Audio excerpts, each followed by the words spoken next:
L'intelligence artificielle. On en parle partout. C'est la technologie de notre époque. Et elle est en train de tout changer, y compris la guerre. D'un côté, elle promet d'aider, d'optimiser, de soulager, mais de l'autre, elle peut aussi tuer. Alors, dans l'analyse qui suit, on va plonger ensemble au cœur de ce débat vraiment complexe et urgent pour comprendre comment l'IA redéfinit le champ de bataille.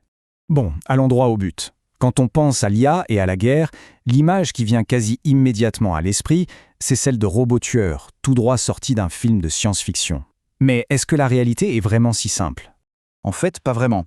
Pour l'instant, en tout cas, le débat ne porte pas tant sur des robots tueurs que sur des logiciels, des systèmes automatisés.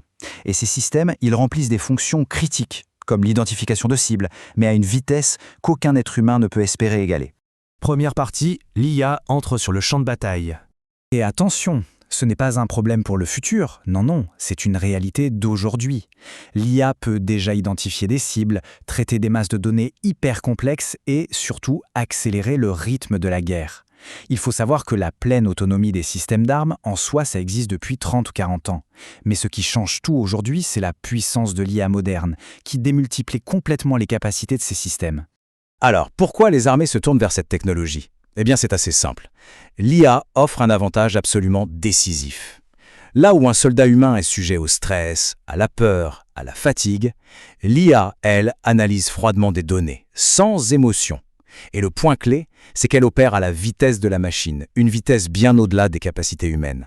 Mais évidemment, cette efficacité a un prix, ce qui nous amène à la deuxième partie, l'appel au contrôle ou, si l'on veut, l'argument éthique. L'experte Elke Schwartz de l'Université Queen Mary de Londres pose une question qui est juste fondamentale. Dans quelle mesure peut-on se sentir moralement responsable de la mort d'autrui ? Parce que c'est de ça qu'il s'agit dans toute guerre. Voilà, on est au cœur du dilemme éthique. Pour que ce soit bien concret, imaginons un scénario. Un drone kamikaze piloté par une IA commet une erreur et détruit un véhicule sanitaire. C'est un crime de guerre, on est d'accord. Mais alors la question c'est, qui est responsable ? Est-ce la faute du programmeur qui a codé l'IA ? Du fabricant du drone, du commandant qui a ordonné le lancement, ou de l'IA elle-même. C'est exactement ce que les experts appellent le vide de responsabilité. La chaîne de décision devient si complexe, si automatisée, qu'il devient presque impossible de désigner un coupable. La machine devient une sorte de boîte noire, et la transparence, elle, disparaît. Et le point crucial ici, c'est qu'en déléguant la décision de tuer à une machine, on crée une distance morale. Les êtres humains ne sont plus vus comme des personnes, mais comme de simples ensembles de données, des data points, et on risque de perdre complètement notre connexion à l'acte de tuer. L'opérateur humain, lui, ne décide plus vraiment, il se contente de donner son accord à ce que la machine a déjà décidé. Passons maintenant à l'autre facette du débat, troisième partie, le besoin de capacité, c'est-à-dire l'argument géopolitique. En 2017, Vladimir Poutine a déclaré « Celui qui aura la meilleure IA dominera le monde ». Bon, cette phrase a donné le ton. Aujourd'hui, on est en plein dans une course à l'armement technologique où l'IA est sur le devant de la scène.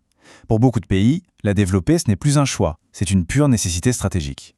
Face à cette course effrénée, des scientifiques proposent un garde-fou, le Meaningful Human Control, qu'on pourrait traduire par contrôle humain significatif. L'idée, c'est que l'humain doit absolument garder la maîtrise des systèmes d'armes qui tuent. Il faut que les actions de la machine restent prévisibles, contrôlables et surtout qu'on puisse les interrompre à n'importe quel moment. Concrètement, comment ça marche ? On distingue 3 niveaux. In the loop, donc dans la boucle, l'humain intervient activement. On the loop, sur la boucle, il supervise et peut tout arrêter s'il le faut. Et enfin, out of the loop, hors de la boucle, là, l'arme est totalement autonome. Pour bien piger le concept, on peut utiliser une analogie assez surprenante, celle du grille-pain. Oui, un grille-pain, pensez-y. Un grille-pain, ça a un certain degré d'autonomie.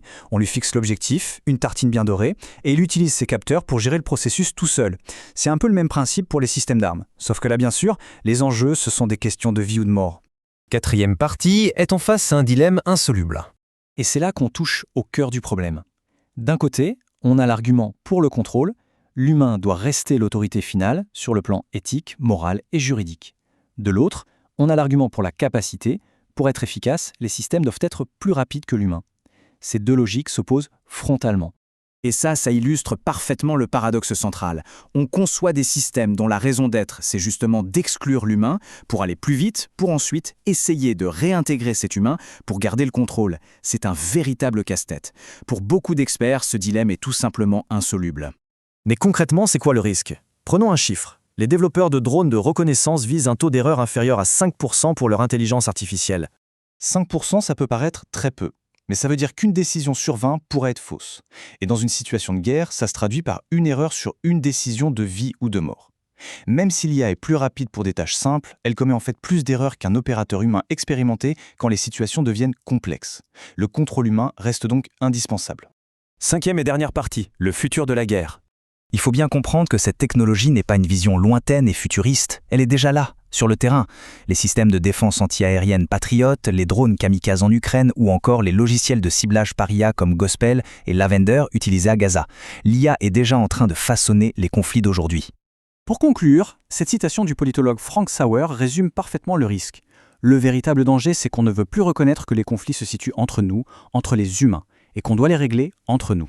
En déléguant ces décisions à des machines, on risque d'oublier cette vérité fondamentale. Et ça nous laisse avec une question assez vertigineuse.